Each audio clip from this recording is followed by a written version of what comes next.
Hello, everybody. My name is Lauren Bryn. I'm the Assistant Commissioner of the MIAA, and I'm very excited to be here today with Madison Micho of Hope College. Madison, how are you today? Doing good. How are you? I'm good. So tell me a little bit about yourself.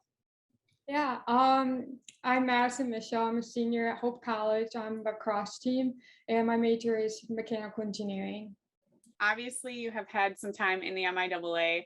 What is your favorite part about competing in this conference, and who are maybe some of your favorite rivals? Yeah, I love being able to have a balanced college life with my faith classes and lacrosse, and also being part of a sorority. It really gives me a good balance. It allowed me also be competitive in sports. I've always been a competitive person as long as I can remember. But it's also a great stress reliever coming at the end of the day at practices, after a long day of classes or studying. It gives me a couple hours just to hang out with my friends on the team, and just it's been a great experience, and just love being part of a team where we form a new family every year. And I love getting to know new teammates every year, but also holding on to the friendships that graduated last year, like each year. So I formed a lot of lifetime memories and friendship that we'll have forever. And that's what is amazing about being a D3 athlete. My biggest rivalry game would be Calvin. It's a great game. It gets us pumped up, and it's always been competitive for the last 4 years. And I'm really excited. It gets me excited to play them. So yeah. You touched a little bit on why you like being a D3 student athlete. Obviously, we're in the midst of D3 week, so happy D3 week. But why did you choose Division III in the first place, and what makes that special to you? Yeah. So looking at colleges, senior in high school, I've always just wanted just a balanced lifestyle. I really love that about D3. It gives you that opportunity to join clubs, and just also having faith, and just being on a team in a sorority. Whereas a D2 and D1 is more commitment, but also being at a D3 still gives you a competitive and side of it, and still a lot of commitment of your time. But I just love that type of college lifestyle, and that's why I choose D3. It sounds like you're pretty busy in general, but what hobbies do you have outside of school and sports? Yeah, I love to ski in the winter. In the summertime, I love to be on water. My family has, they live on a lake, so I love to water ski, surfing, and also I just got into mountain biking, so I really like that. Very outdoor person, so I love to be outside and enjoy the weather. Excited for spring to come along, so it's good. Your coach mentioned that you were born deaf, but that you were the youngest baby to receive a cochlear implant at 13 months old. Obviously, you're probably not going to remember that time, but what was the journey like after getting that procedure? Yeah. So I was born deaf. My brother, who is 13 months older, who also went to Hope College, he is also deaf. So we were born before they did hearing tests at hospitals. So when my brother was born, he was tested right after I was born, because my grandma was trying to take a picture of us, and it took her 2 photos to take a picture of him, and he wouldn't react to sound.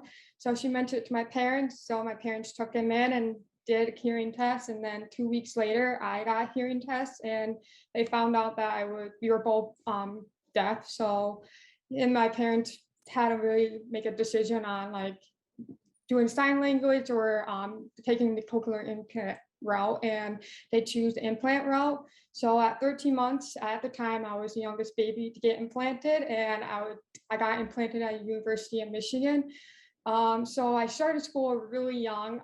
So before I was implanted, 4 months, I had a teacher come over to my parents' house where my mom would take me to school to work with me and my mom. And then at 18 months old, I had to go to an oral deaf school 5 days a week, and just to get sound, hearing, that kind of process.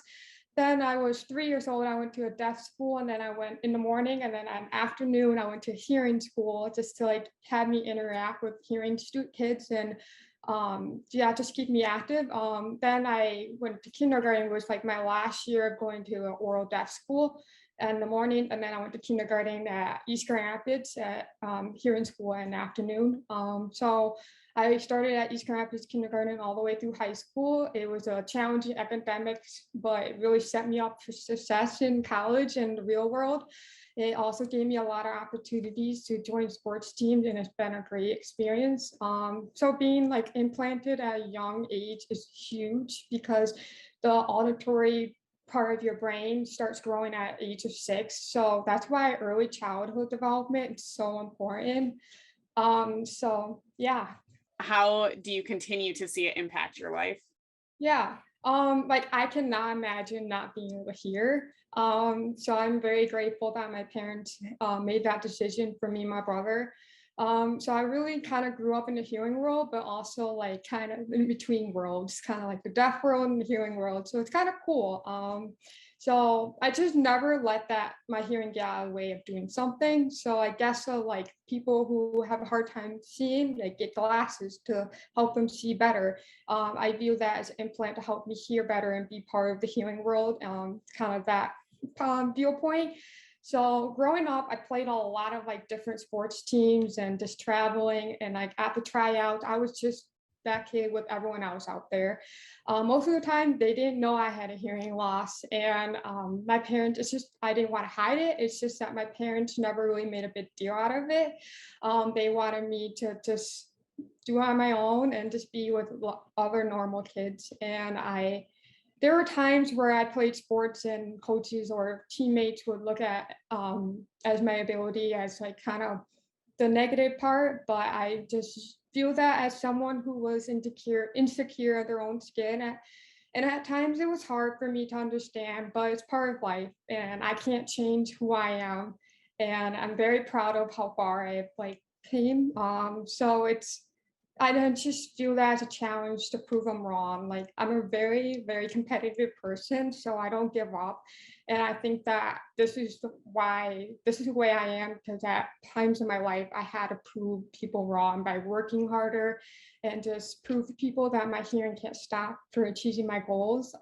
Just working harder than the person next to me. I kind of taught me how to like grind and just never give up on something, and I'm very grateful just being part of like a hearing world. So it's been a great experience, and that's what I love about being at the U3 school is because it just gives you a lot of great people, and coaches have been great and teammates have been great, and so it's been good. What would you say to those who are maybe in a similar situation as you and who are being told like, no, you can't play sports because of whatever reason?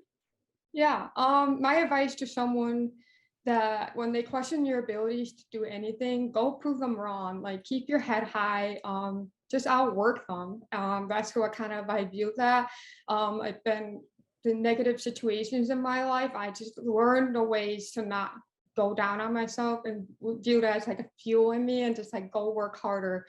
For example, like lacrosse, I started playing my freshman year in high school, and I kind of have like people saying, no, like, you can't do that. But then I couldn't catch a pass or like I couldn't catch the ball and I was getting really frustrated. I spent so many hours in the basement. I had to set up like a wall ball in the basement. I just wall ball all the time till like I didn't want to go out there on the field and look like a failure. I always wanted to go out there and look like a player who worked hard. And that's what my mindset on it is, that just work hard for it. It will all work out in the end.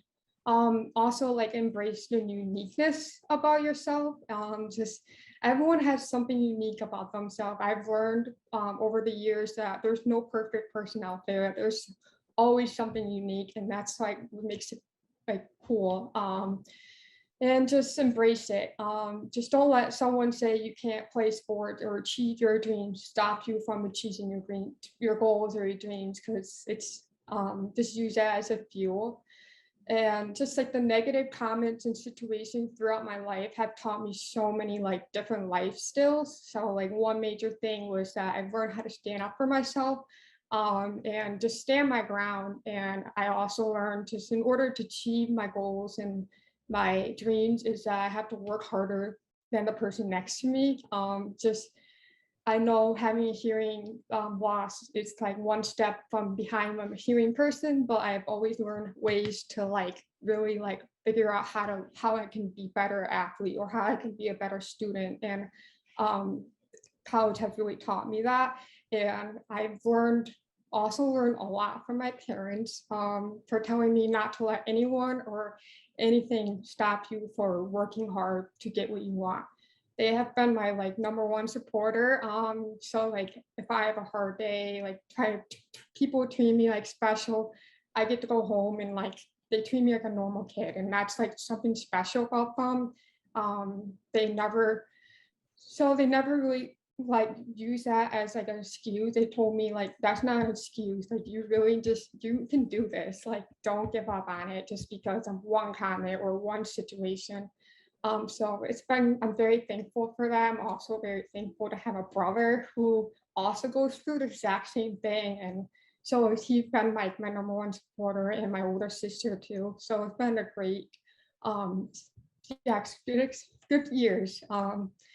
So for anyone who's facing like negative comments or people in your life, use it as a motivation and fuel to prove them wrong. Like just don't get down on yourself and do something about it, because anything is possible in life, and that's what the beautiful of it is. And yeah. Well, Madison, thank you so much for sharing your story, and best of luck to you and your team this season. Thank you so much.